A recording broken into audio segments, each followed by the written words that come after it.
ایک اور بڑی پیاری نصیحت ابو دردہ رضی اللہ تعالیٰ عنہ نے فرمائی. ابو دردہ رضی اللہ تعالیٰ عنہ کوئی معمولی صحابی نہیں ہے, ان کا بہت بڑا واقعہ ہے. اس واقعے کی مختصر سی آخری کڑی بتا دوں کہ اللہ کے نبی کریم صلی اللہ علیہ وسلم کے ایک معاملے کے بعد آپ نے, اچھا اس کو بتانے کے لیے ایک چھوٹی مثال آپ لوگوں کے لیے سمجھا دیتا ہوں. آپ کے یہاں نظام آباد میں سب سے پرائم ایریا کون سا ہے جہاں کی پراپرٹی سب سے زیادہ قیمتی ہو؟ N R I colony. اب این آر آئی کالونی میں اگر آپ لوگ ایک گیٹڈ کمیونٹی ولا خریدنا چاہ رہے ہیں, 1000 گز زمین خریدنا چاہ رہے ہیں, تو اتنا آسان نہیں ہوتا. اور اگر این آر آئی کالونی میں کسی کا گھر ہے بنا ہوا تو آپ لوگ ارے بھائی این آر آئی کالونی میں ان کا گھر ہے بولتے. اسی طرح نبی کریم صلی اللہ علیہ وسلم کے زمانے میں مدینے میں اگر کسی کے پاس کھجور کا بہت بڑا باغ ہوتا تو وہ بہت بڑا امیر آدمی مانا جاتا, اور کھجور کا باغ بہت کم لوگوں کے پاس تھا. ابو دردہ رضی اللہ تعالیٰ عنہ کے پاس 500 جھاڑ تھے اپنے باغ کے اندر کھجور کے, یعنی انتہائی امیر تھے وہ. ہمارے زمانے کے یہاں کے ریلائنس والے, ٹاٹا والے کیسے ہیں, ایسے امیروں میں ان کی اس زمانے کی گنتی تھی مدینے میں.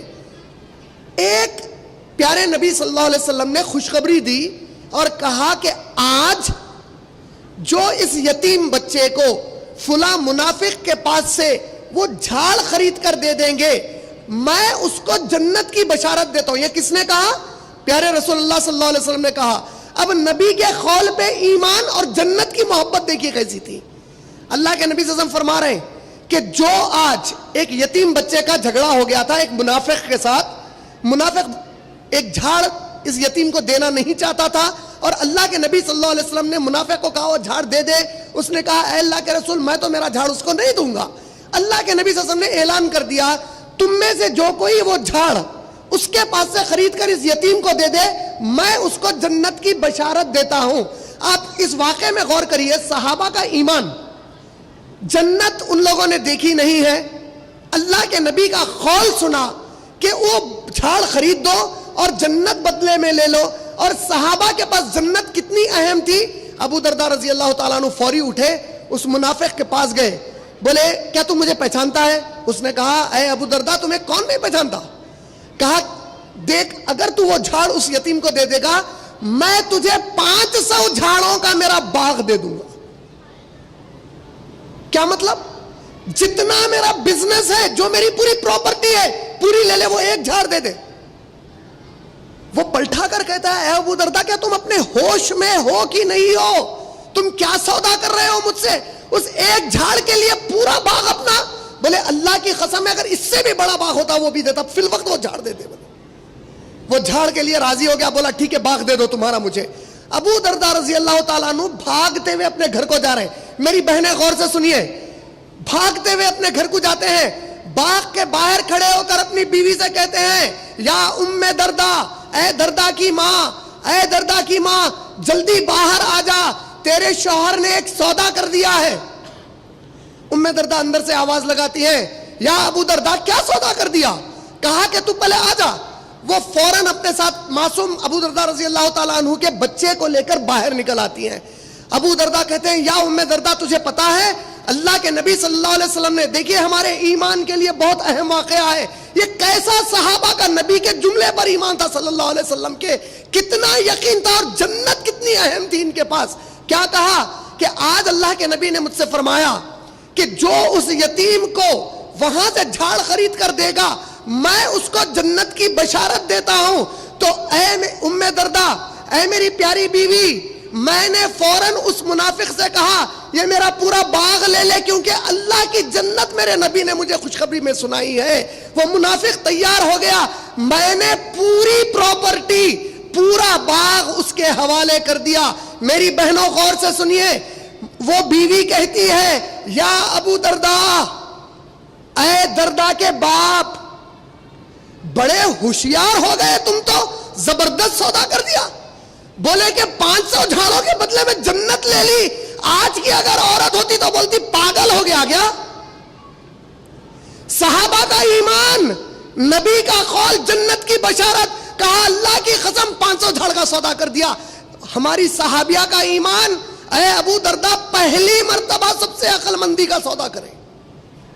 کہا کہ 500 جھاڑ کے بدلے میں جنت مل گئی. کہا ہاں. فوری اپنے بیٹے کے کرتے میں ہاتھ ڈالی, کچھ جھاڑ کے کھجور تھے وہ بھی اس میں سے نکال کر اس شخص کے حوالے کیا اور کہا کہ اس باغ کا معاملہ ہو چکا ہے, اب یہ کھجور ہماری ملکیت نہیں ہے. نکل گئے. یہاں تک کہ تاریخ میں آتا ہے کہ ابو درداء رضی اللہ تعالی عنہ پر اس کے بعد بے شمار مشکلات آئے, لیکن انہوں نے کبھی یہ نہیں کہا کہ اللہ کے دین کے لیے میں نے جو خیرات کی تھی اس کی وجہ سے مجھے مشکل آئی. آج آپ اور میں ہمارے مزاج بدل چکے ہیں, لیکن اس واقعے کی اہم بات ابو درداء کی کیا ہے کہ جب ابو درداء رضی اللہ تعالیٰ عنہ لوٹ کر نبی کریم صلی اللہ علیہ وسلم کے پاس گئے, اللہ کے نبی صلی اللہ علیہ وسلم کے بازو جبرائیل علیہ السلام کھڑے تھے. اللہ کے نبی سے کہتے ہیں اے اللہ کے رسول ابو درداء سے کہہ دیجئے کہ اس کے باغ کے ایک جھاڑ پر جتنے کھجور تھے ہر کھجور کے بدلے میں اللہ نے اسے ایک ایک باغ جنت میں عطا فرمایا ہے. یہ اللہ رب العالمین ہے.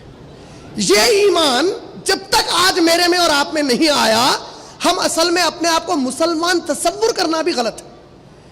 یہی بات اللہ نے سورہ حجرات سورہ نمبر 49 سورہ کی آخری آیت نمبر 14 میں فرمایا, 14 آیت میں فرمایا, جب بدعو صحابہ, بدعو کا مطلب کیا ہوتا؟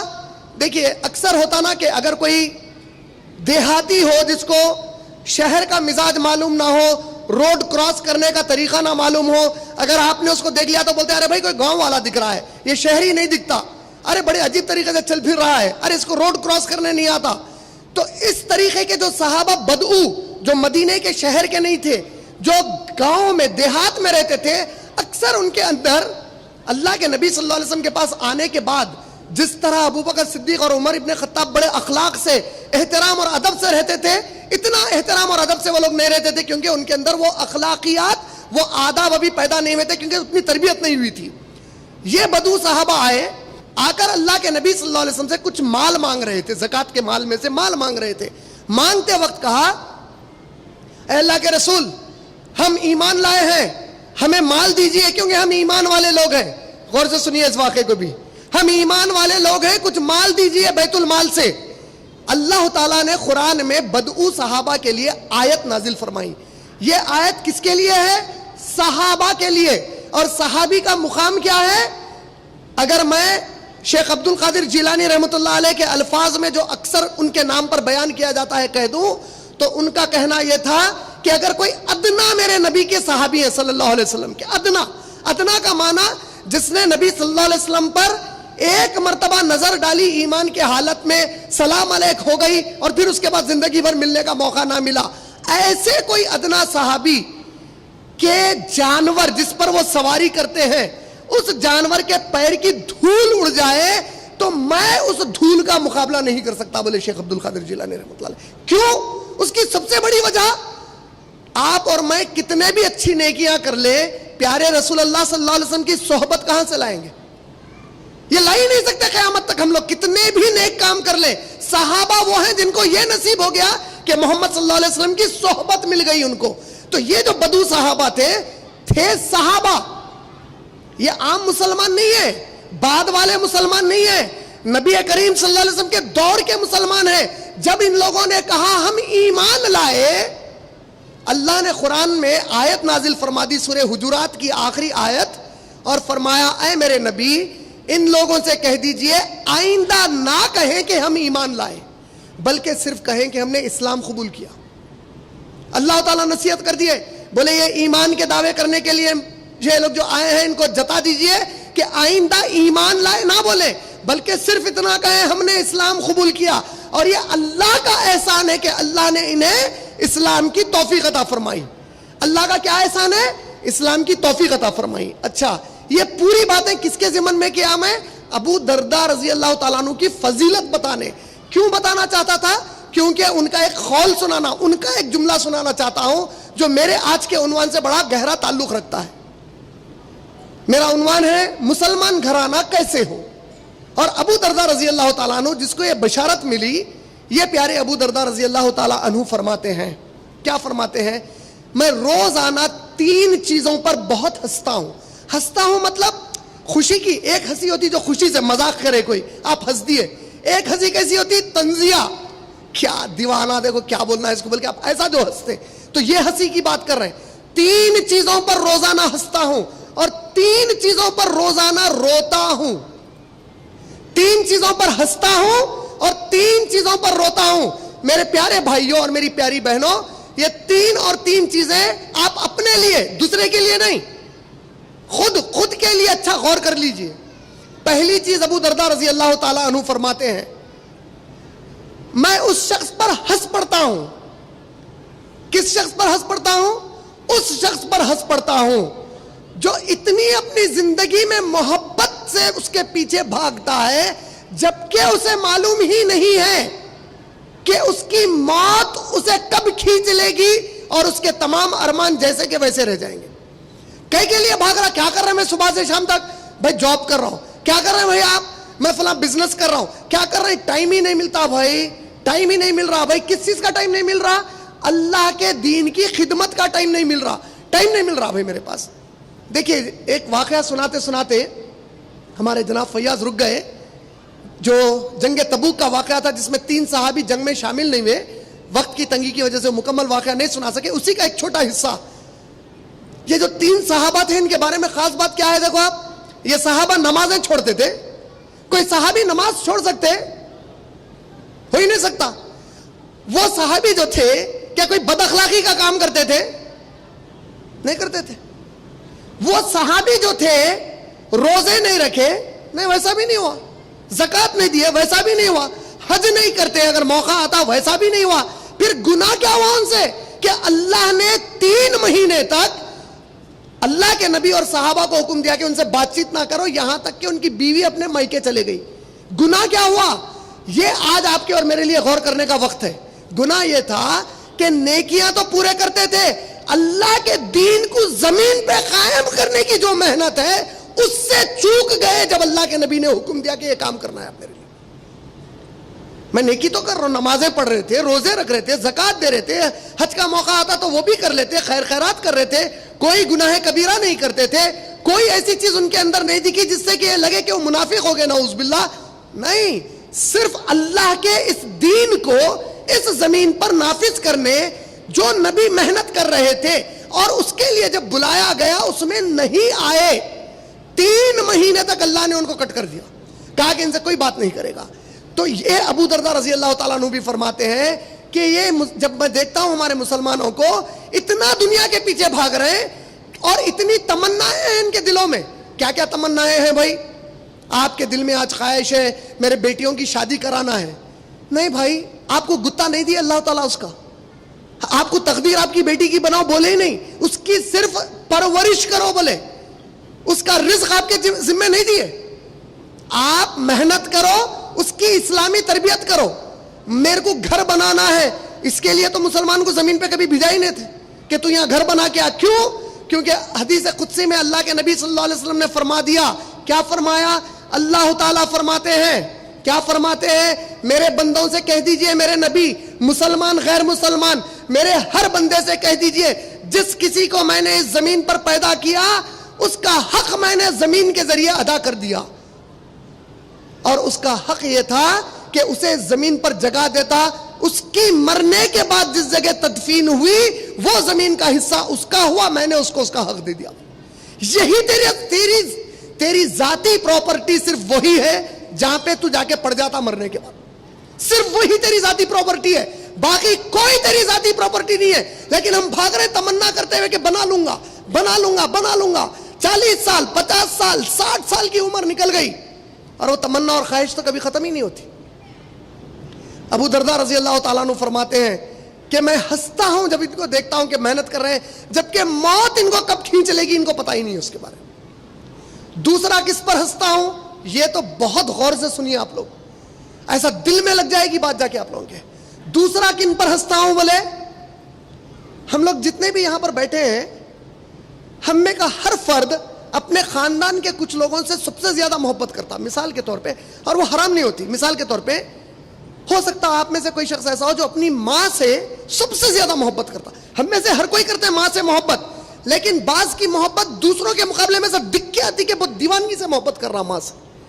کوئی ان میں سے ہوتا جو باپ سے بے تحاشا محبت کرتا, کوئی ہوتا جو اپنی اولاد سے بے تحاشا محبت کرتا, کوئی ہوتا جو اپنے بھائیوں سے بہنوں سے بہت محبت کرتا, کوئی بیویوں سے کرتا, کوئی بیویاں اپنے شوہروں سے کرتی. صحیح بول رہا ہوں کہ غلط بول رہے ہیں؟ یہ بات پکی بات ہے. ابو درداء رضی اللہ تعالیٰ عنہ کا آپ قول سنیے. ہنسی آتی ہے مجھے ان لوگ مسلمانوں کو دیکھ کر جن رشتوں سے یہ خوب محبت کرتے ہیں, ساری زندگی ان رشتوں کے پیچھے بھاگتے ہیں, جب ان کو موت آتی ہے تو سب سے پہلے وہی رشتے ان کو خبر میں اتار دیتے ہیں. دوسرے شہر والا آیا تمہارے کو خبر میں پہنچانے؟ نہیں. پرائم منسٹر مودی آیا, امیت شاہ آیا, کون آیا؟ تمہارے گھر کا وہ شخص جس کی محبت میں ساری زندگی گزارے تھے, بھاگے ان کے پیچھے. یہ میری بیوی, میرا بیٹا, میری بیٹی, میری اماں, میرا باوا. اماں باوا زندہ ہے, تم مر جاؤ, یہی اماں باوا خبر میں ڈال کے آ گئے. ہنستا ہوں ان مسلمانوں کو دیکھ کر جو ان رشتوں کے پیچھے بھاگتے ہیں جسے اللہ نے امتحان بنایا, لیکن اس کے پیچھے ایسے بھاگتے ہیں جیسے ہمیشہ ان کے ساتھ رہنا ہے. لیکن جب یہ مر جاتے ہیں تو جن رشتوں سے سب سے زیادہ محبت کرتے تھے وہی رشتے سب سے پہلے ان کو خبر میں اتار کے آتے ہیں. تیسرا, ہنستا ہوں تعجب سے ان مسلمانوں پر جو زندگی میں خوشی مناتے ہیں. خوشی منانے کا مطلب, بعض خوشیاں تو جائز ہیں, عید کی خوشی جائز ہے, شادی کی خوشی جائز ہے, لیکن جائز ہے کا مطلب کپڑے اتار کے نہیں ناچ سکتے دونوں بھی موقعوں میں. کس حد تک خوشی منانا ہے بتایا گیا, کس طریقے سے خوشی منانا ہے بتایا گیا. یہ دین اسلام کی خوبی سب سے بڑی کیا ہے معلوم ہے؟ آپ لوگ کبھی کوئز ہوا تو جیت جا سکتے. اسلام کی بے شمار خوبیاں ہیں. اگر کوئی بولے دوسرے مذاہب کے مقابلے میں ایک ایسی خوبی بتاؤ جو دوسرے مذہب میں مل ہی نہیں سکتی. اگر آپ بولے ہمارے پاس چوری نہیں کرنا بول کے, تو دوسرے مذہب والا بول سکتا میرے پاس بھی ہے. اگر آپ بولے ہمارے پاس ماں باپ کی خدمت کرو بول کے, تو دوسرے مذہب والا بولتا ہمارے پاس بھی ہے. لیکن دین اسلام کی ایک خوبی کیا ہے معلوم ہے؟ آپ سانس لے کے پیدا ہوئے, اس کے بعد خبر میں آپ اتر گئے, مٹی ڈال دی گئی, اور مٹی ڈالنے کے بعد بھی جو آپ کے لوگ بچے ہوئے ہیں ان سب کے لیے آپ کے بارے میں تعلیم موجود ہے. مطلب آپ پیدا ہو گئے, ہوتے اب آپ کے ساتھ کیا کرنا, کیا کرنا. اس کو 5 اسٹار ہوٹل میں لے کے جانا, یا کوئی تالاب کے اندر لا کے اس کو جو پانی نہلانا, یا کوئی لگن کے اندر پانی ڈال کے اس کا سر مانجھنا, اس سے کیا کرنا پیدا ہوتے ہی. بڑا ہوا کیا کرنا, یہاں تک کہ آپ ٹوائلٹ کو گئے تو ٹوائلٹ میں کیسا جانا, ٹوائلٹ کے باہر کیسا آنا, تعلیم دی گئی. آپ رات میں سونے کو گئے, نیند, تو رات میں نیند پہ سونا ہے, سونا کیسا بتایا اللہ کے نبی.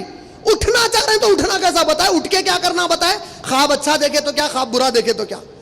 کپڑے پہننا چاہ رہے ہیں, نئے کپڑے کیسا پہننا, پرانے کپڑے کیسا پہننا. جوتا پہننا چاہ رہے ہیں, کیسا پہننا, اتارنا کیسا, بیٹھنا کیسا, اٹھنا کیسا.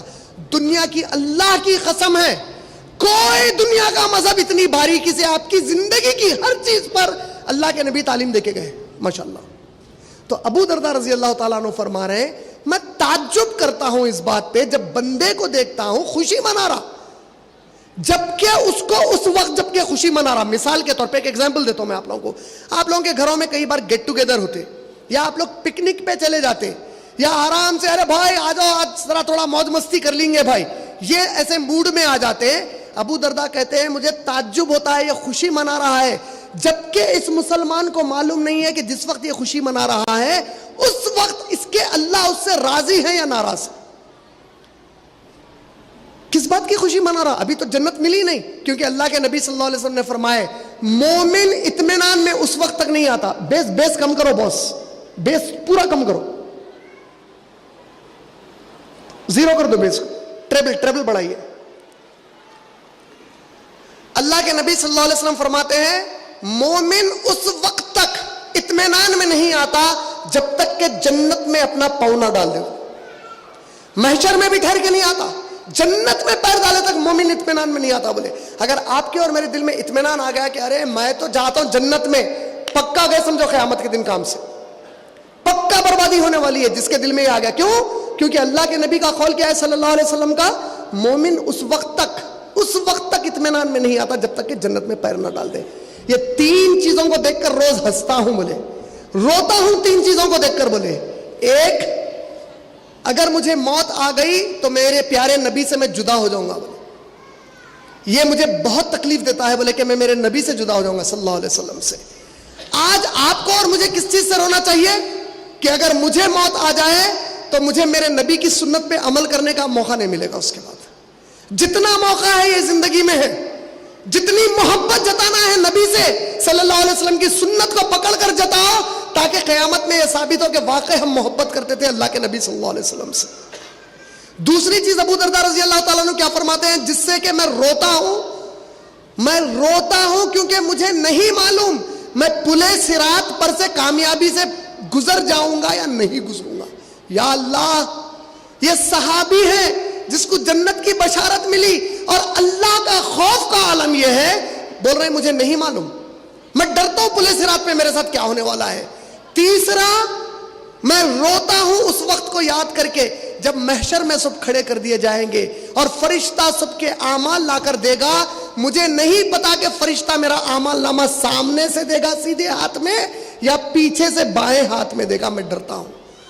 یہ تین باتیں بھی اگر میں جب آپ لوگوں کے سامنے سنایا نا، آپ یقین مانیے ہم میں سے کسی کے دل پہ رائی کے دانے کے برابر اثر نہیں ہوا، اس کا نہیں ہوا، سچ مانو نہیں ہوا۔ آپ نے دل میں جھانک کے دیکھ لو، مجھے کوئی غیب کا علم نہیں ہے۔